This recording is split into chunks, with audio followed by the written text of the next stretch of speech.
90 का दशक मनोरंजन जगत के लिए काफी खास रहा है। इस समय टीवी पर कई ऐसे मजेदार सीरियल टेलीकास्ट हुए थे जो आज भी दर्शकों को याद हैं। इस लिस्ट में शकला का बूम बूम, हातिम, विकराल और घबराल जैसे कई सीरियल्स के नाम हैं जिनकी कहानी जादू से भरी हुई थी। इन सीरियल्स को तब बच्चे बहुत ही शौक से देखते थे। खास बात यह है कि इन सीरियल्स का टाइटल सॉन्ग भी बच्चों की जुबान पर चढ़ा रहता था। तो आज हम आपको वही सीरियल्स एक बार फिर से बताने जा रहे हैं जिसके बाद आपको अपने बचपन के दिन याद आ जाएंगे। नंबर 1, शकला का बूम बूम।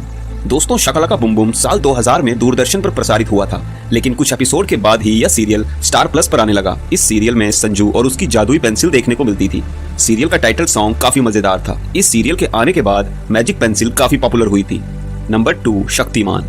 90 के दशक में आया टीवी सीरियल शक्तिमान शायद ही कोई भूला होगा। इस सीरियल में सुपर हीरो की कहानी दिखाई गई थी जो दुश्मनों का खात्मा करता था और बच्चों को नई सीख देता था। इस सीरियल का टाइटल सॉन्ग शक्तिमान काफी शानदार था। गाने में ही यह संदेश दिया गया था शक्तिमान लोगों की रक्षा करने के लिए आया है। नंबर 3, सोनपरी। एक समय था जब सोनपरी बच्चों का पसंदीदा सीरियल हुआ करता था क्योंकि इस सीरियल में परियों की कहानी दिखाई गई थी। इस शो में सोनपरी के अलावा आलतू, फ्रूटी और अप्पी का किरदार देखने को मिलता था। नंबर 4, हातिम स्टार प्लस का पॉपुलर सीरियल हुआ करता था जिसमें राहिल आजम ने हातिम का किरदार निभाया था। इस सीरियल में राहिल आजम 7 सवालों के जवाब तलाश करते नजर आए थे। हातिम का टाइटल सॉन्ग काफी खास था क्योंकि इस गाने में बोल नहीं थे बल्कि म्यूजिक से ही अच्छाई और बुराई के बारे में बताया गया था। नंबर 5, विकराल और घबराल।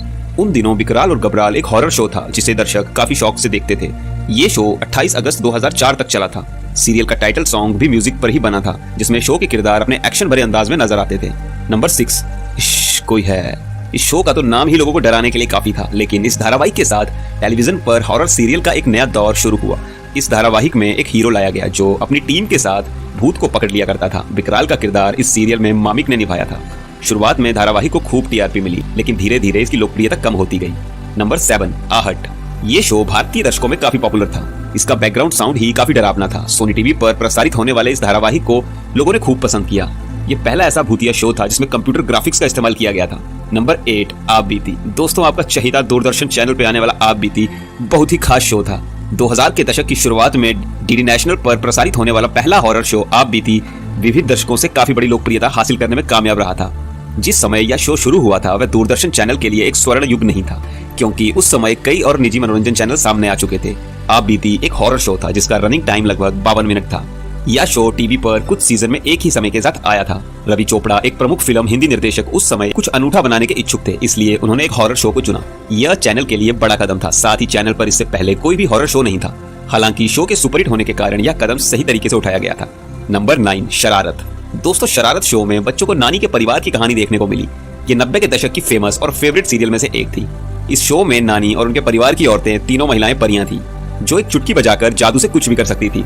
सीरियल में तीनों परियों की जादू की कहानी ने टीआरपी रेट काफी अच्छा बढ़ा रखा था। Number 10, Malgudi days. दोस्तों, इस शो ने लंबे अरसे तक बच्चे ही नहीं घर के बड़ों का भी वीकेंड एंटरटेनिंग बनाया है।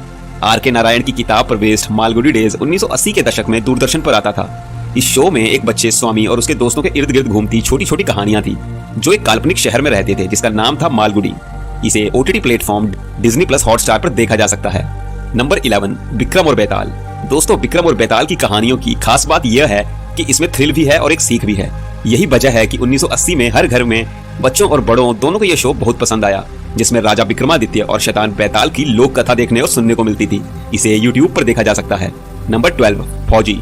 यह शाहरुख खान का पहला शो था। इस शो के बाद से आज भी शाहरुख खान को अभिमन्यु राय के रोल में याद किया जाता है। आज शाहरुख खान भारत में सबसे ज्यादा पेड किए जाने वाले एक्टर्स में से एक हैं। दूरदर्शन पर टेलीकास्ट होने वाले इस शो को आज भी शाहरुख खान की वजह से याद किया जाता है। लॉकडाउन के दौरान इसको पुनः प्रसारित किया गया था। अलिफ लैला। दोस्तों, दूरदर्शन पर प्रसारित होने वाले कुछ बेहतरीन सीरियल्स में से एक अलिफ लैला थी। यह एक फैंटेसी कहानी थी जो कि द अरेबियन नाइट्स पुस्तक पर आधारित थी। इस सीरियल में आकर्षक चरित्र, उड़ने वाले कालीन, परियां और दीपक आदि कहानियों का संग्रह था जो लोगों को खूब पसंद आता था। इस सीरियल को पसंद करने वालों की एक लंबी कतार है जो इसका बड़ी ही बेसब्री से इंतजार करते थे। नंबर 14, चित्रहार।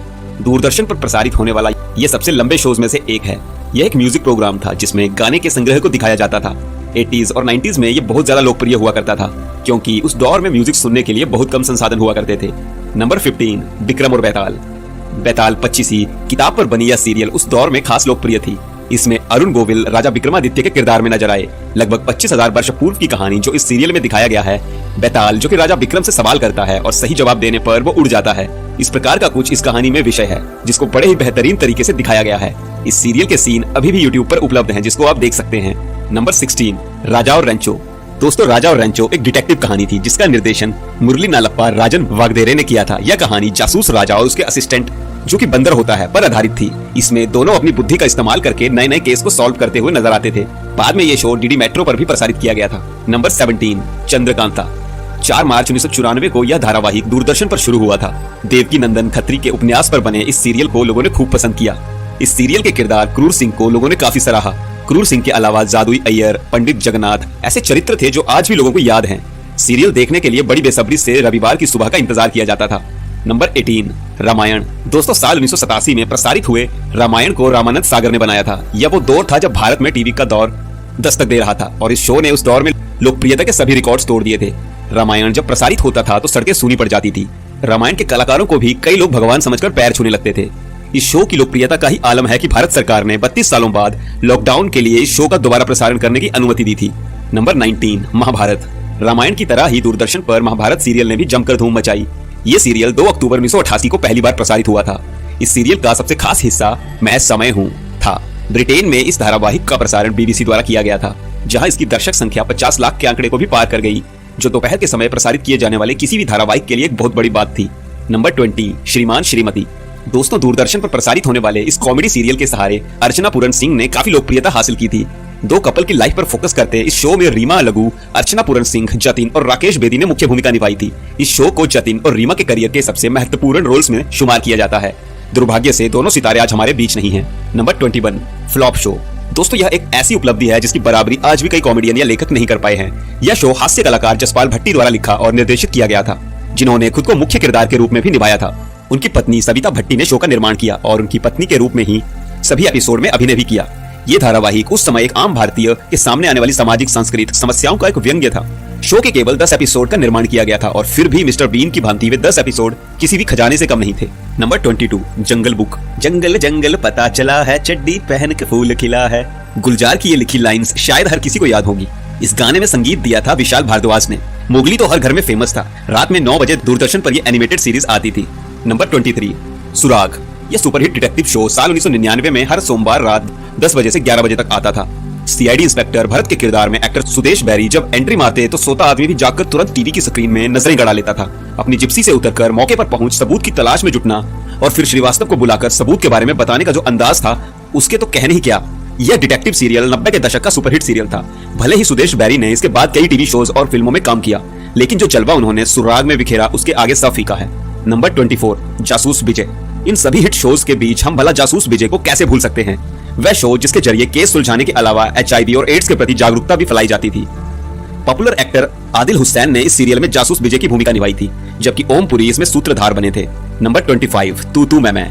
आज कैसे टीवी सीरियलों में दुष्ट सास और बहू की जोड़ियां दिखाते हैं। बहुएं छिपकली, डायन और न जाने क्या बन रही हैं। ऐसे शो आपको हैरान करने के अलावा और कुछ नहीं करते हैं। हाँ, सास बहू के हंसी खुशी वाली नोक झोंक देखनी हो तो तू तू मैं से बेहतर शो कोई नहीं हो सकता। इस शो में दिखाया गया है कि कैसे सास बहू के बीच तनातनी चलती रहती है, लेकिन दोनों एक दूसरे की सबसे अच्छी दोस्त भी हैं। बाहर से आकर कोई किसी के लिए कुछ कह दे तो उसकी खैर नहीं।